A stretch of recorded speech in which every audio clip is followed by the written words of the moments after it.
Have you ever just stopped to wonder about the invisible architecture that builds absolutely everything around us? The fundamental particles that make up our world and how their behavior dictates, well, everything chemically. Well, today, you're getting a shortcut to understanding just that. We're taking a deep dive into atomic structure and periodicity, specifically Chapter 7 from Zumdahl, and DeCoste's chemistry.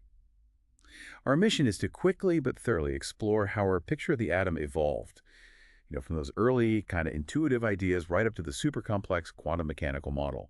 We'll unpack how this understanding isn't just theory. It's the bedrock that explains all those patterns you see in the periodic table and, really, the entire behavior of elements. Get ready for some serious aha moments. Absolutely. And this isn't just about memorizing facts. This journey, it's really about grasping the fundamental why behind chemistry. By the end, you won't just know what elements do, you'll have a much deeper feel for how matter actually behaves at its most basic level. It's about the core principles. Okay, let's jump in. Our story really kicks off with a huge shift in physics around the turn of the 20th century. And it started with rethinking light itself. What we call light, and things like radio waves or X-rays. It's all electromagnetic radiation, EMR for short. You bump into it constantly, right? Sunlight, microwaves heating your lunch, medical X-rays. All the same fundamental stuff, energy traveling through space. Exactly. And it behaves like waves. So when we talk about waves, there are a few key things. First, wavelength. That's lambda. Lambda, that's the distance between two peaks, like ocean waves. Then there's frequency. That's how many waves pass a point each second. And finally, speed, c. All EMR travels at the speed of light in a vacuum, an incredible 2.9979 times 188 meters per second. And the crucial thing to get is how wavelength and frequency relate. They're inversely proportional. Right. Shorter wavelength means higher frequency, always. Multiply them, blend to new, and you get c, the speed of light. Think about fireworks, those brilliant reds. Often strontium salts giving off light around 650 nanometers. You could calculate the exact frequency for that specific red color. For a long time, physics was pretty comfortable, Matter was particles, energy was waves, done. But then, 1900, Max Planck. He was studying how hot objects emit light and stumbled onto something revolutionary. He found energy isn't continuous, it's quantized. Quantized meaning? Meaning it can only be gained or lost in these discrete little packets, not just any amount. He called a packet a quantum, and his constant, Planck's constant h, links the energy change to the frequency. Delta E is nu shet. This was a radical departure. It's like saying energy works like a staircase. You can only be on step 1 or step 2, not somewhere in between.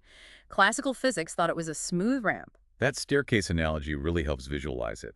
But what exactly made that idea so, shocking for scientists back then? Why was it so radical? It just completely overturned the classical view that energy was like a fluid, smooth, continuous.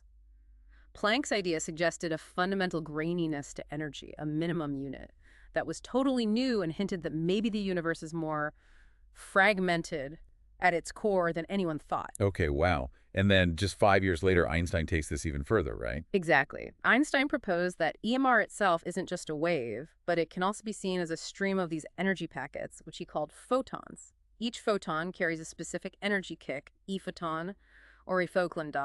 And he used this to explain the photoelectric effect. Ah, yes, the photoelectric effect. That's where light hits metal and knocks electrons off. Precisely. But the key thing was, electrons only get knocked off if the light's frequency is above a certain minimum, the threshold frequency. Below that, nothing happens. Doesn't matter how bright the light is. So it's not about the total amount of light, but the energy of each individual packet. Exactly, like needing one strong kick, a high-energy photon, to dislodge a ball, not lots of weak little pushes.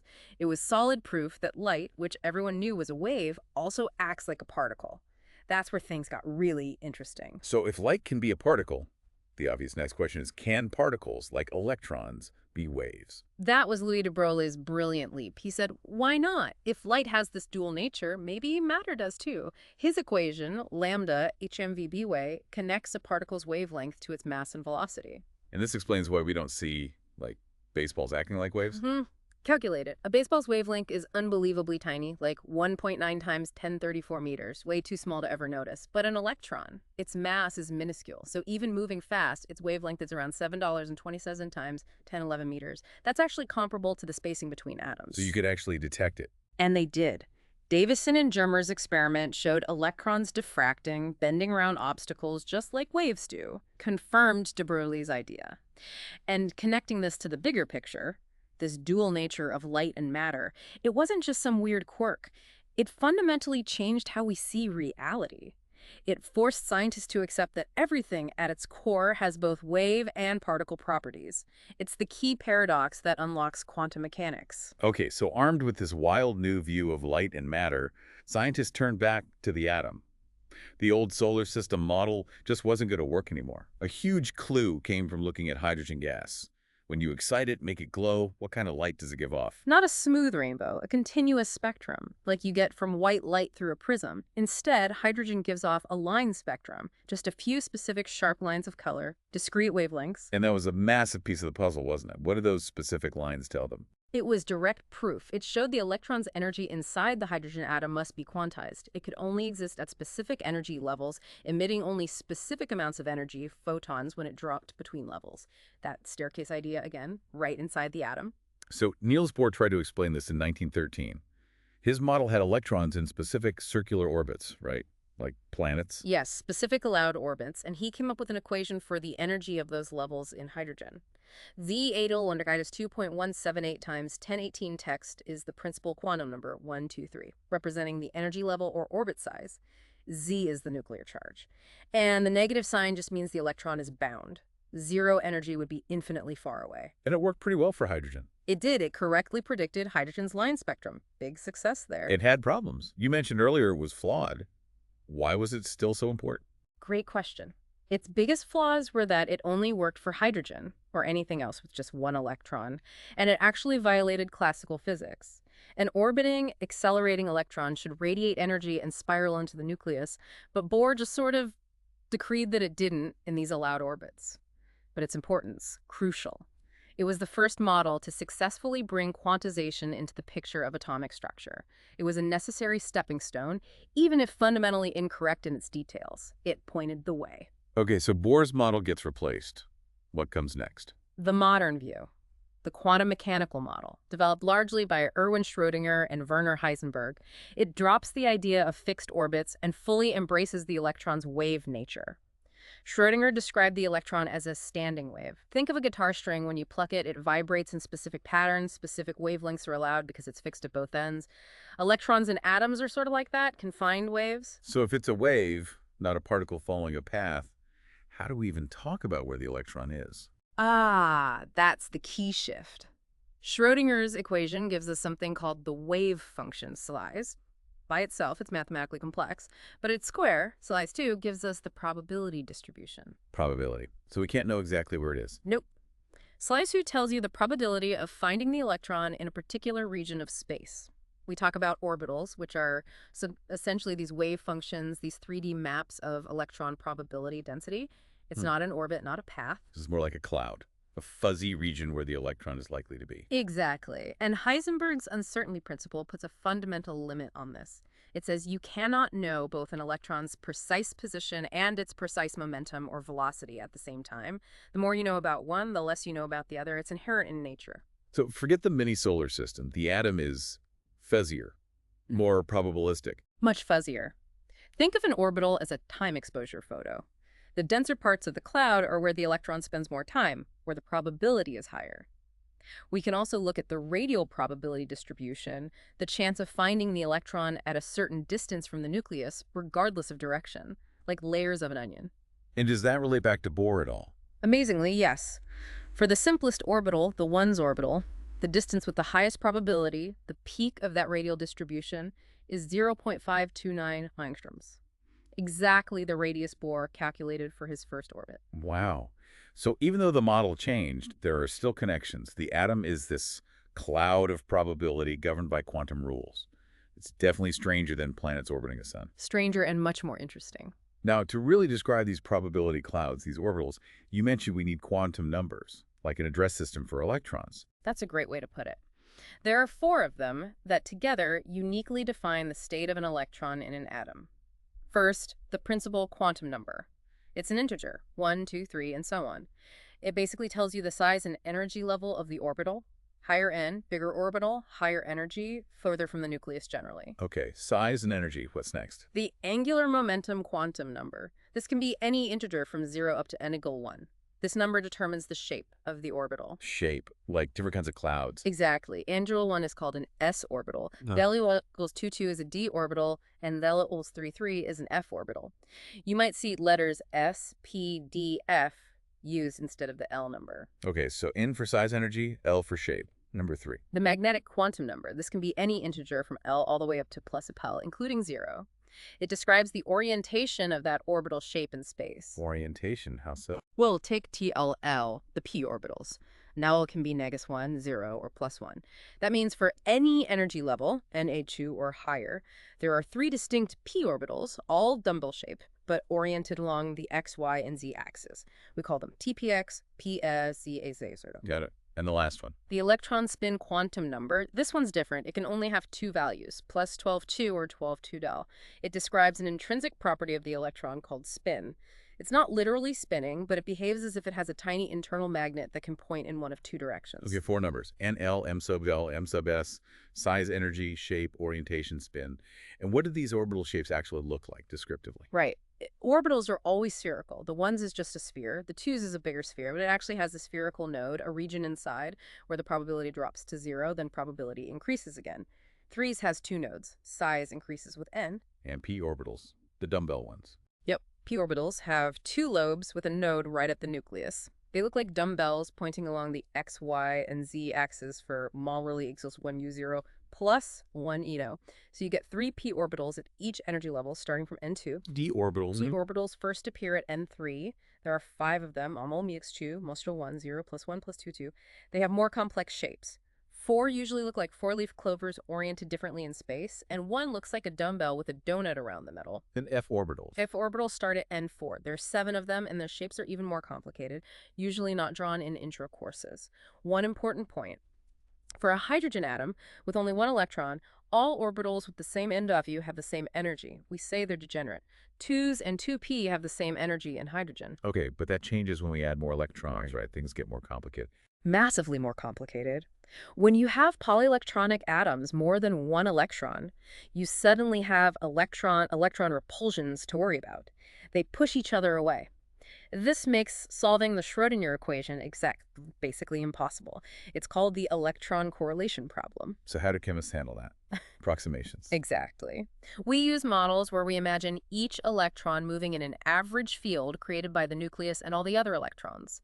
This brings in 2 key ideas: shielding and penetration. Shielding, like inner electrons blocking the view of the nucleus. Kind of. Inner electrons repel outer electrons, effectively reducing the positive charge the outer electrons feel from the nucleus. They are shielded. And penetration. That's where an outer electron, say in an s orbital, which has some probability density close to the nucleus, actually gets inside the shield of inner electrons. For brief moments, it penetrates close to the nucleus and feels a much stronger attraction. And this affects the energy levels. You said they weren't degenerate anymore. Precisely. Because of shielding and penetration, orbitals with the same but different Nella values have different energies in polyelectronic atoms. The energy order is generally n, n-il. So a 2 orbital is lower in energy than a 2p orbital. Why? Because the 2 electron penetrates better, feels more nuclear charge on average, and is therefore more tightly bound, lower in energy. Okay, that makes sense. And this complex electron structure, this energy ordering, this is what underlies the periodic table. Absolutely. People like Dobereiner and Newlands saw patterns early on, but Dmitry Mendeleev in 1872 really put it together. He arranged elements by properties and mostly by atomic mass. But his genius was leaving gaps, wasn't it? Yes. He left gaps for elements he predicted must exist, and he was right about their properties like germanium, which he called ecosilicon. He even had the guts to correct some known atomic masses because they didn't fit his pattern. Though the modern table uses atomic number, not mass, as the ordering principle. Correct. Atomic number of protons, is the fundamental organizing principle. And the quantum mechanical model explains why Mendeleev's table works. How so? Through how electrons fill the orbitals. Exactly. We use the Aufbau principle German for building up. You fill electrons into the orbitals, starting from the lowest energy level available.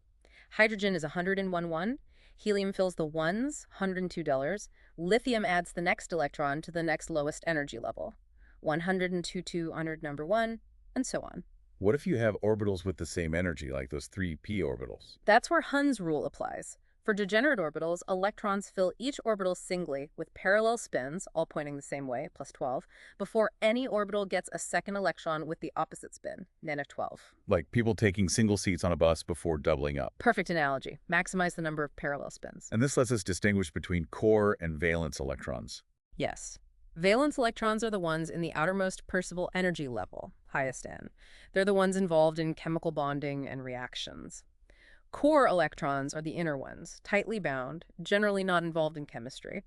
And if you map these electron configurations, you literally build the periodic table. How do you mean? Elements in the same vertical column, the same group, have the same valence electron configuration.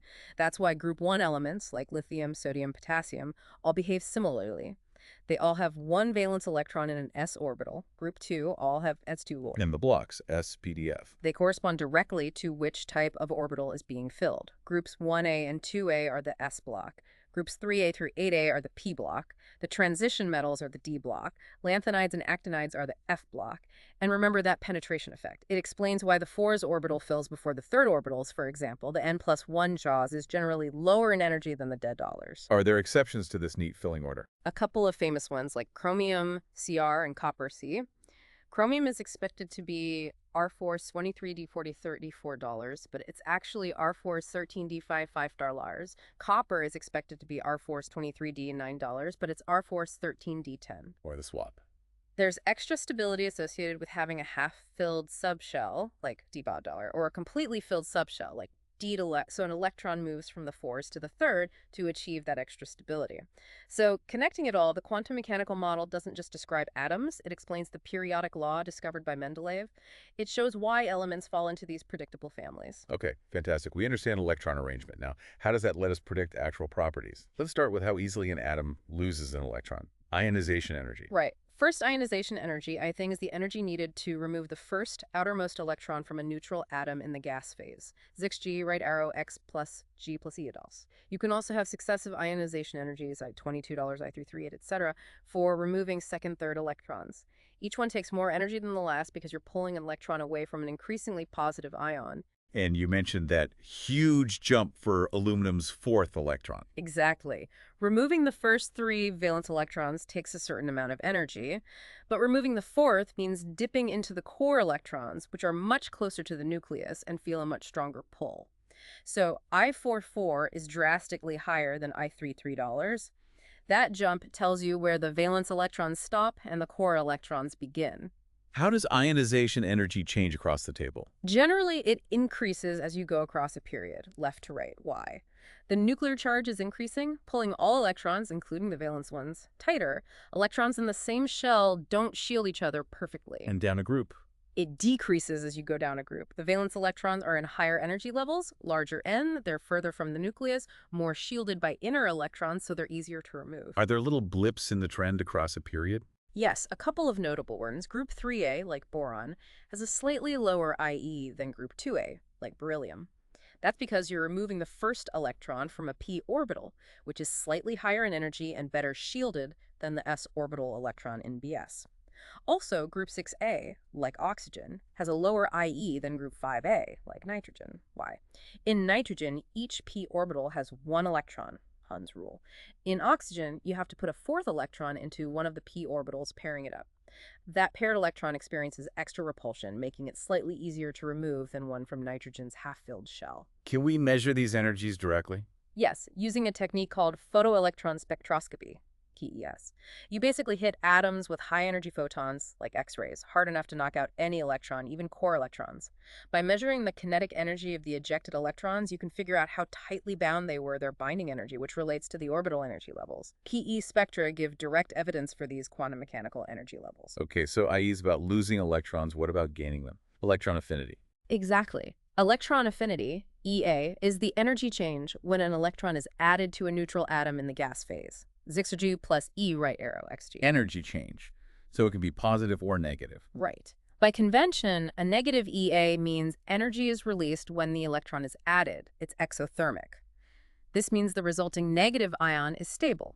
A positive EA means energy must be put in to force the electron onto the atom, endothermic, and the resulting anion isn't stable on its own. What are the trends here? Generally, EA becomes more negative, more favorable across a period. Again, the increasing nuclear charge makes the atom more attractive to an incoming electron. But again, exceptions. Definitely. Look at the noble gases, group 8A. They have very stable, filled shells, so they really don't want another electron. Their EAs are positive, unfavorable. Right. Also, group 2A elements, like beryllium, have filled subshells, and group 5A, like nitrogen, have stable, half-filled subshells. Adding another electron disrupts the stability, so their EAs tend to be close to zero or slightly positive. So an element like chlorine, group 7A, really wants an electron, has a very negative EA, while neon group 8A doesn't. Exactly. Chlorine is one electron short of a stable octet. Neon already has one. It's also tricky with adding more than one electron. Oxygen readily accepts one electron, negative EA for O, but adding a second electron to make O2 actually requires energy input, positive EA for the second step. O2 only exists because it's stabilized by positive ions in ionic compounds. Got it. And finally, the basic size of the atom atomic radius. We usually define it as half the distance between the nuclei of two identical atoms bonded together. It's a bit fuzzy since electron clouds don't have sharp edges, but it's useful for comparisons. Trends. Across and down. It decreases across a period, left to right. Even though you're adding electrons, you're also adding protons to the nucleus. That stronger pull shrinks the electron cloud. And down a group. It increases down a group. You're adding electrons to entirely new principal energy levels, higher N, which are significantly further from the nucleus. Each niche shell adds size. So these three trends, i.e. EA and radius, are all interconnected and explained by that underlying electron structure and nuclear charge. Absolutely. They dictate so much about how elements will behave chemically. Okay, let's make this concrete. Let's dive into one specific group. Yeah. The group 1A elements, the alkali metals. That's lithium, sodium, potassium, rubidium, cesium.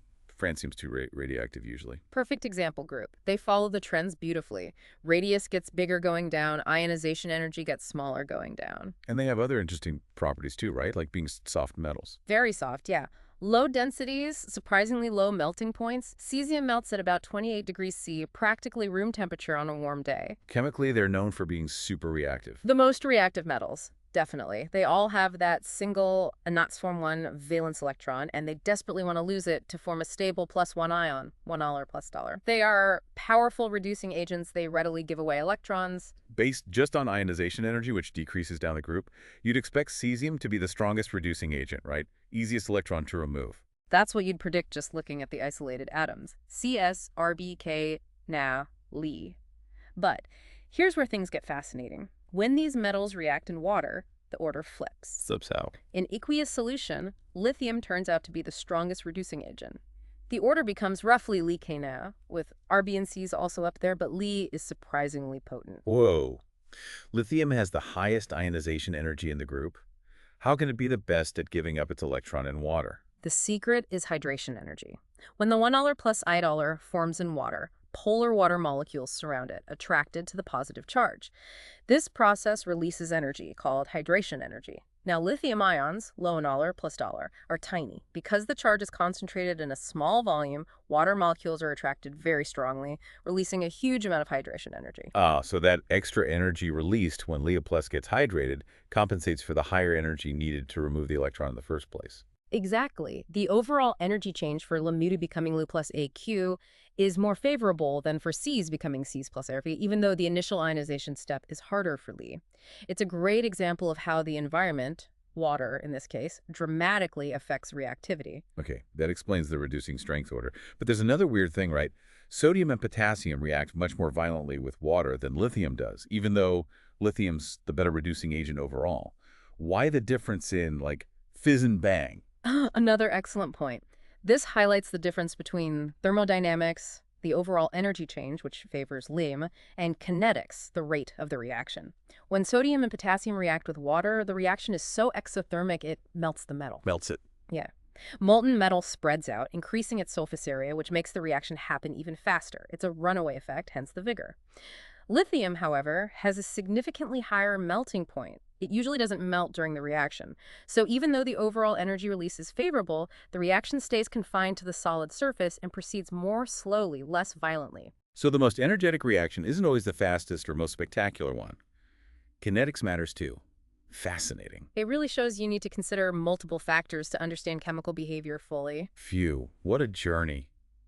Okay, so we went from light acting weird through Bohr's orbits to the fuzzy probability clouds of quantum mechanics. Figured out the quantum number address system, how electrons fill those orbitals using Aufbau and Hund's rule. And saw how that structure perfectly explains the periodic table and trends like ionization energy, electron affinity, and size. And finally, how those trends, plus other factors like hydration energy and kinetics, explain the sometimes surprising behavior of real elements, like those alkali metals. You've really gained a deep understanding of the quantum rules that run the show at the atomic level. And remember, this isn't just abstract stuff. It's the foundation for understanding literally all chemical reactions, everything happening in your body, in the environment, and industry. It's the language chemistry speaks. So next time you glance at a periodic table, don't just see boxes. See that intricate dance of quantum mechanics playing out. And here's something to chew on.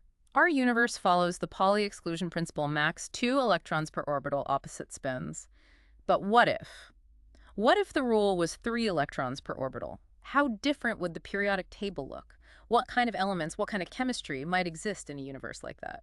Definitely something to think about. Thank you so much for joining us on this deep dive into atomic structure and periodicity. From all of us here, keep that curiosity alive and keep exploring.